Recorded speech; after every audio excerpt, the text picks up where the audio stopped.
Yes, my dear friends, welcome back to the channel. This is Salon's Vlog. I'm excited to be back. Yes, I am back fully. A very good afternoon to whoever you are on the globe. This is your brother, Salons. I am back once again. Look, it's been a tough past weeks. Relocating to a new place is not easy. It's actually not easy.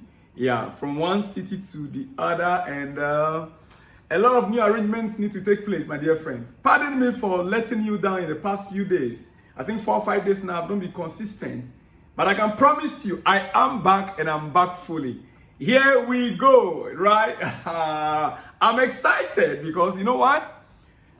Despite our draw on Saturday night, there are positives. At least for once, we came back from 2 goals down to draw 2-2. At least for once, we saw some tactical changes in second half that actually helped us to lift our game up. At least for once, we saw the players coming out from the halftime break and putting in their best.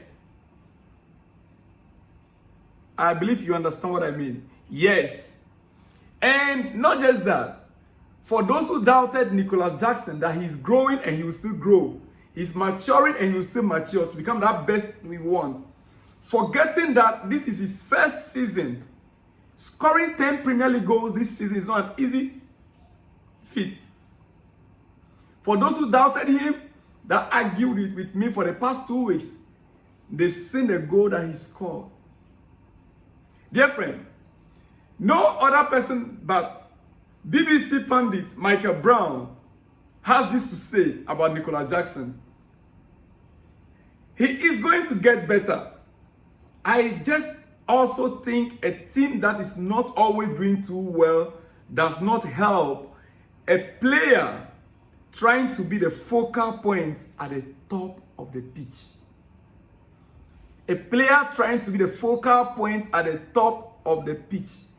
In our game against Aston Villa, who can tell me Jackson did not deliver? Who?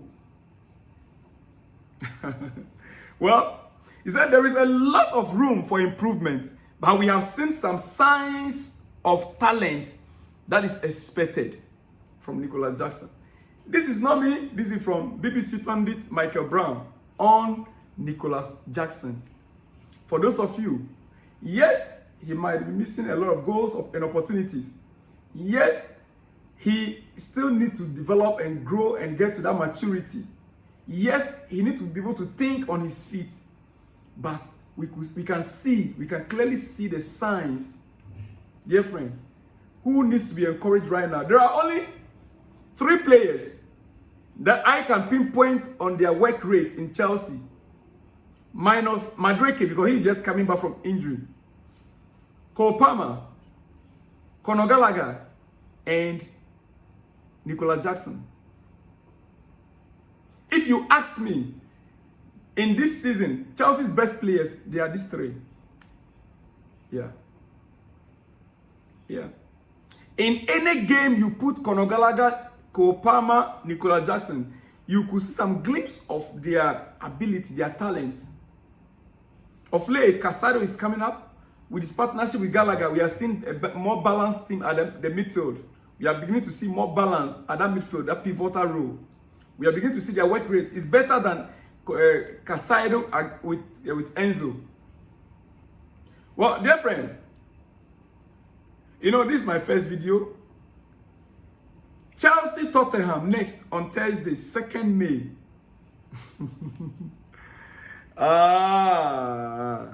Then on Sunday, 5th May, Chelsea West Ham. Those 2 games. How many points do you think Chelsea can accrue from there? How many goals do you think Chelsea can gain from there? Chelsea Tottenham on Thursday, 2nd May. Chelsea West Ham on Sunday, 5th May. Just 2, is it 2 days or 3 days within? Well, dear friend. You see, sometimes the fixtures, they come up together, and this is where you have to show your full strength as a club. Chelsea is not a cheap club. It's not a small club. It's a big club in Europe. And so no matter how packed the season is. Don't forget, there are some teams that are playing Europa League on Thursdays before playing their Premier League games on Saturday or Sundays. So Chelsea has no excuse, dear friend. All right. Chelsea remain keen on Benjamin Sesko, but they still have to decide how much they want to invest on a striker. I am bringing this up because for those of you who are thinking Jackson is actually not yet there, I agree that we need a focal point striker who can deliver in every game consistently. We need a player, a striker that can actually bury the ball in the net.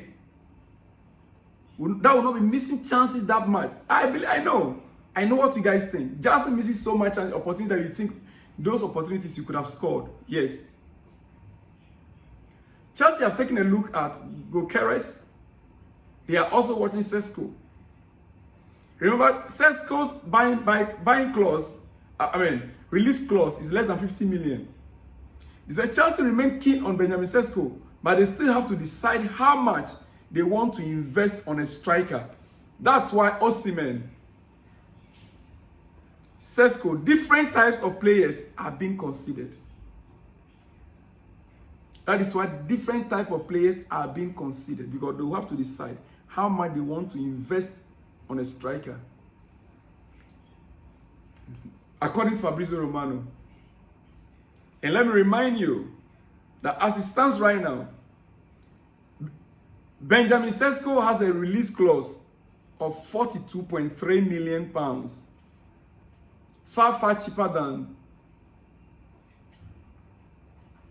the Napoli striker that we know. The Napoli striker that we all wanted, that we all want. Yes, my own brother at my backyard. Our big brother's backyard. Sesko is £42.3 million. Victor Osimhen is more than £100 million. Jackson was 36 and he scored 10 goals. It's up to you to judge. Dear friend. All right. Like I told you, a very good afternoon to you. This is my first video. Yesterday, I didn't come your way at all. I think on Saturday, I came up with one. Yes, I came up with one. So I'll not waste much of your time because I'll be back with more exclusives and explosives. All right? Okay. So in order to let you go for your lunch, dear friend, let me just bring this to you. Pochettino on summer transfer window. Poch on summer transfer window plans. This is what he has to say. We need to assess the players and to project for the future. But that is a thing the owners, sporting directors, and us, we will need to talk. We are open to talk and see when we talk. Dear friend, I have a concern here. Yes, I have a very big concern on this statement by Pochettino. The transfer window is just about to be open. And Pochettino is not involved in our transfer discussions so far, according to what he himself is saying. According to what he said before and what he's saying right now, they are boycotting Pochettino in our transfer discussions. That is a strong signal that indeed there is every possibility that Poch might be leaving in this summer. They might sack him in this summer. It's very possible. Because if by this time, he's not being involved in discussions that are ongoing, that are taking place right now, if what he said is anything to go by and it's true, then it means Pochettino is likely to leave Chelsea this summer. Dear friend, we are watching, we are monitoring, and I want to believe that you out there, you have your own opinion on the coach's issue. You have your own opinion on Nicolas Jackson, Sesko, Victor Osimhen. Let me hear from you in the comment section. I'm back and I'm back fully. I shall be back with more exclusives and explosives. Hey, there's a breaking news and I'll deliver to you in the next episode. I'll see you in the next one when you see me. Dear friend, shalom and peace.